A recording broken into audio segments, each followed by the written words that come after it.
రేపు గురువారం అష్టమి. ఈరోజు కుంకుమ నీటితో ఇలా చేస్తే 90 నిమిషాలలో కష్టాలు పోతాయి. ధనం మిమ్మల్ని వెతుక్కుంటూ వస్తుంది. దరిద్ర బాధలన్నీ కూడా వదిలిపోతాయి. పట్టిందల్లా బంగారం అవుతుంది. ధన ద్వారాలు తెరుచుకుంటాయి. అప్పులు తీరిపోతాయి. ఈ రోజుల్లో ప్రతి మనిషికి ఉన్న అతిపెద్ద సమస్య ఏమిటి అంటే ధన సమస్య. అప్పుల సమస్యలు కావచ్చు, అనవసర ఖర్చుల సమస్యలు కావచ్చు, ధనం లేకపోవటం కావచ్చు, ధనం రాకపోవటం కావచ్చు.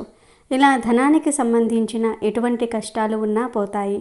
అంతేకాదు అష్టమి రోజు ఈ కుంకుమ నీళ్ల పరిహారం చేయటం వలన లక్ష్మీదేవి అనుగ్రహం సంపూర్ణంగా కలుగుతుంది. అమ్మవారి అనుగ్రహంతో కావలసినంత సంపదలు వస్తాయి. మీకు ఏ విధమైన కష్టం ఉన్నా పోతుంది. ఎందుకంటే కుంకుమ నీళ్లకు అంత శక్తి ఉంది. కుంకుమ నీళ్లు అనేవి పంచభూతాలలో ఒకటి. నీళ్లు నారాయణ స్వరూపం. అటువంటి నీటిలో అమ్మవారి స్వరూపమైన కుంకుమను కలపటం వలన ఆ నీటికి చాలా శక్తి వస్తుంది. ఎర్రటి నీళ్లతో ఎటువంటి పరిహారాలు చేసినా 100కు 100% ఫలితాలు వస్తాయి. పరిహార శాస్త్రంలో కూడా కుంకుమ నీటికి ఎంతో ప్రాధాన్యత ఉంది. కుంకుమ నీటికి చెడుని లాగేసుకునే శక్తులు ఉంటాయి.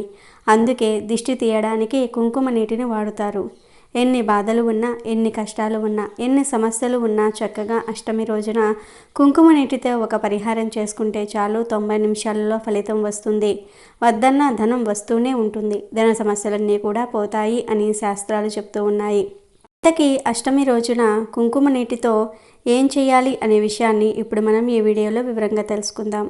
అంతకన్నా ముందు శివుడి చేతికి కపాలం ఎందుకు అంటుకుంది, ఎలా అంటుకుంది, తర్వాత ఆ కపాలం ఏమైందో తెలిపే పవిత్ర కథను విందాం. ఫ్రెండ్స్, అంతకన్నా ముందు కామెంట్ బాక్స్లో ఓం లక్ష్మీ నమో నమః అని కామెంట్ చేయండి. అలాగే ఈ వీడియోకి ఒక లైక్ కొట్టి మా ఛానల్ని సబ్స్క్రైబ్ చేసుకోవటం మర్చిపోవద్దు.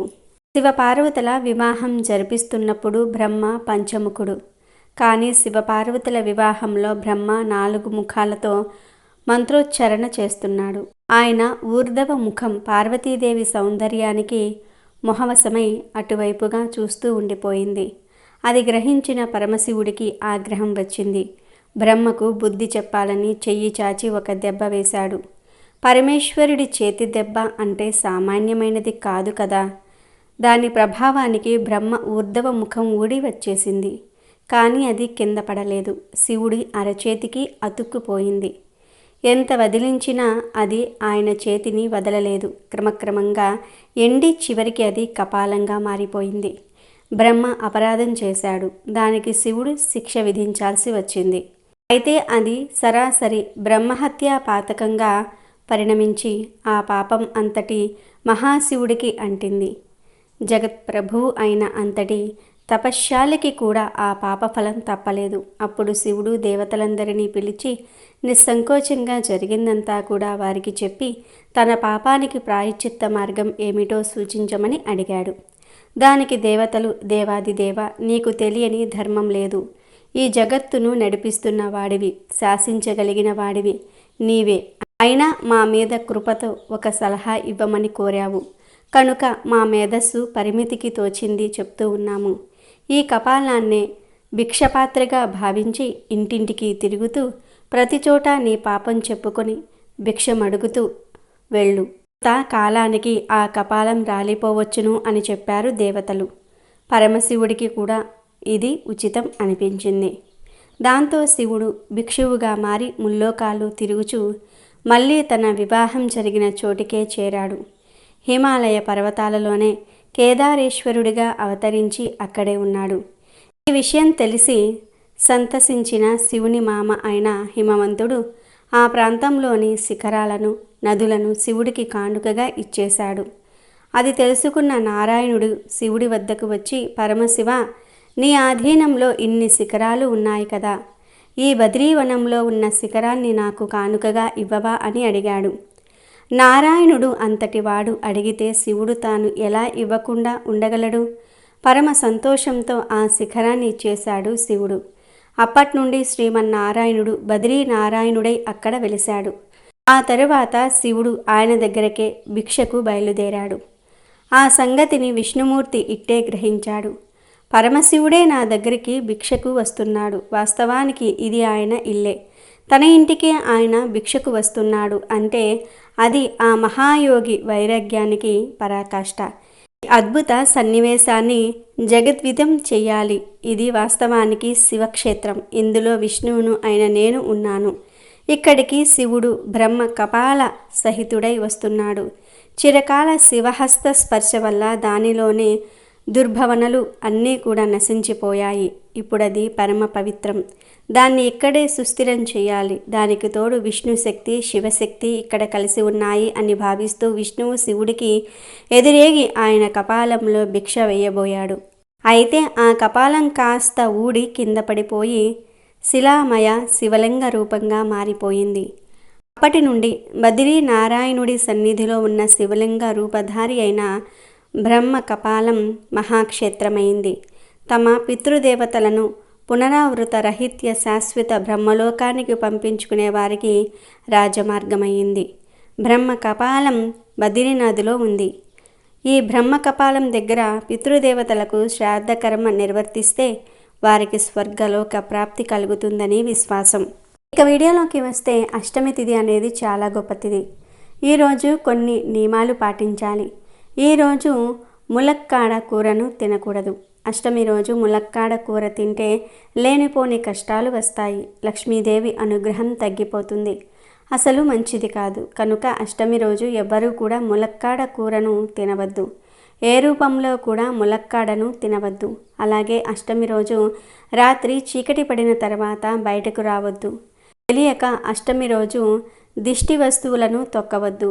అలా తొక్కితే దుష్ట పీడల బారిన పడతారు. ఇక ఎవరైతే ధన సమస్యలతో బాధపడుతూ ఉన్నారో, ధన సంపాదన పెరగాలని కోరుకుంటూ ఉన్నారో, అష్టైశ్వర్యాలు పొందాలని ఆశపడుతూ ఉన్నారో వారు ఖచ్చితంగా ఈ కుంకుమ నీళ్ళ పరిహారం చేసుకోవాలి.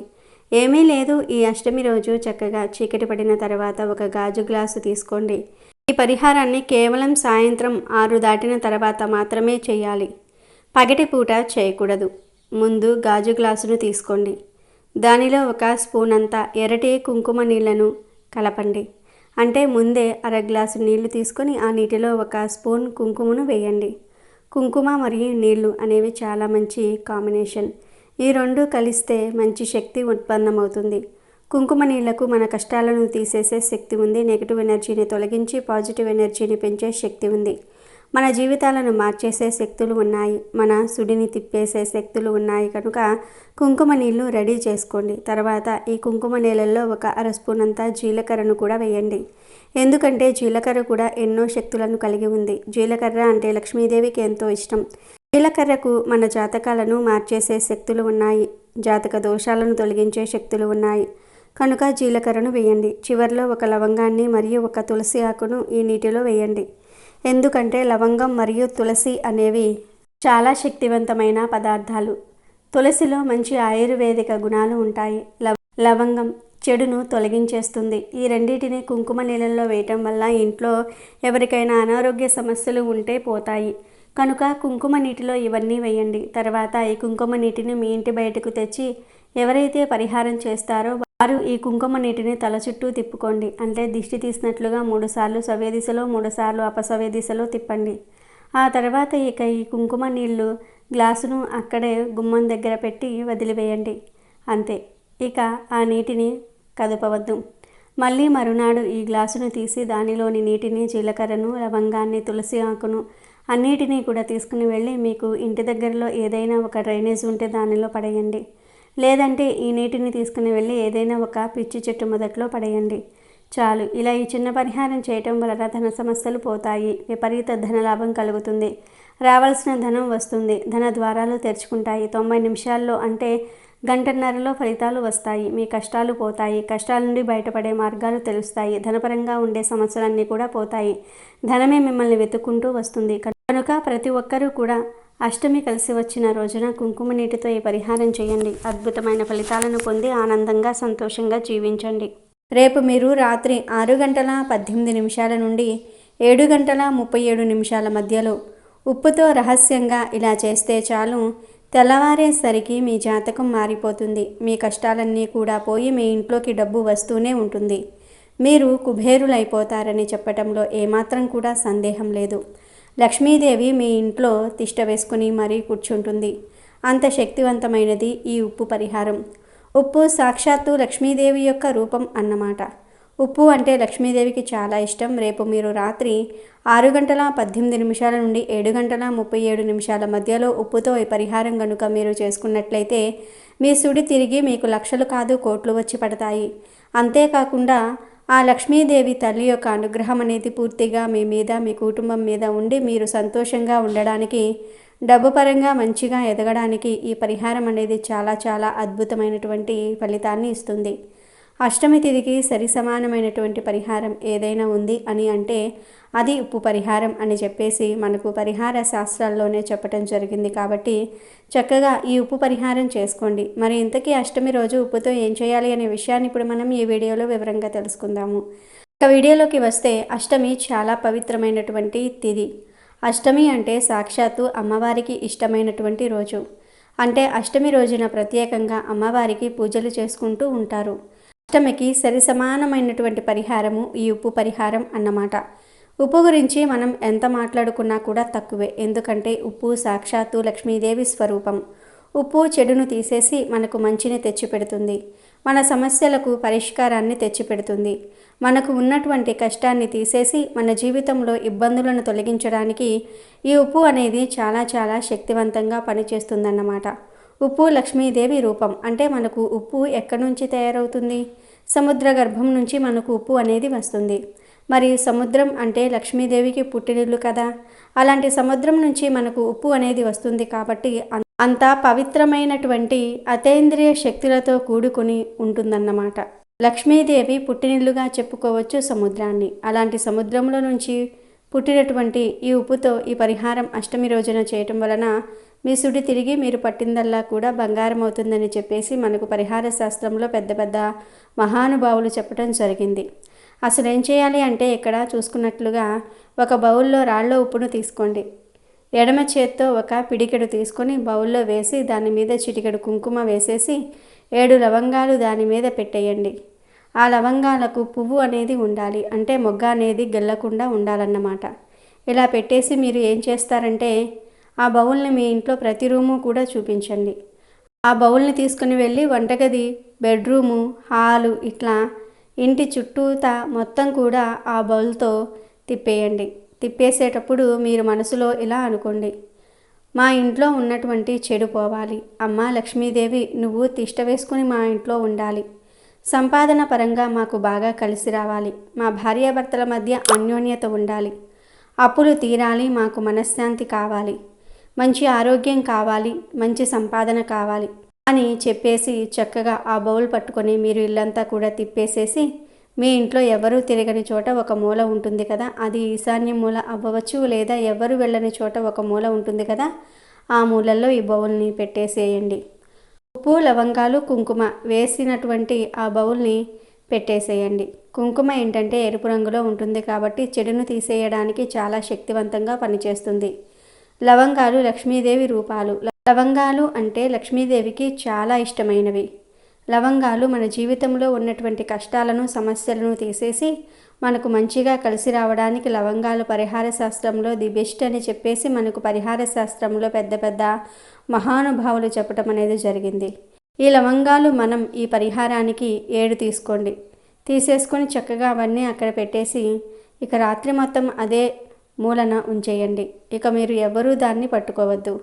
ఇక మరుసటి రోజున ఉదయాన్నే లేచి మీరు ఆ ఉప్పుని ఏదైనా కవర్లో పోసేసి ఏదైనా పారే నీళ్ళల్లో కానివ్వండి, లేకపోతే మీ ఇంటి దగ్గర ఉన్నటువంటి చెట్లు కాకుండా కొంచెం దూరంగా ఉన్నటువంటి చెట్ల మొదట్లో కానీ పడేయండి.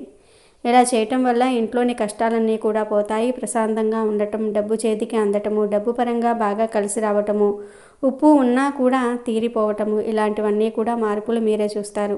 24 గంటల్లో మీకు అద్భుతమైనటువంటి మార్పు అనేది వస్తుంది. పట్టిందల్లా కూడా బంగారం అవుతుంది.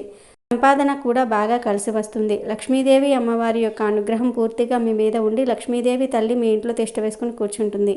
ఇక మీకు డబ్బు పరంగా ఎలాంటి సమస్యలు కూడా ఉండవు. కాబట్టి చక్కగా అష్టమి రోజు ఈ పరిహారం చేసుకోండి.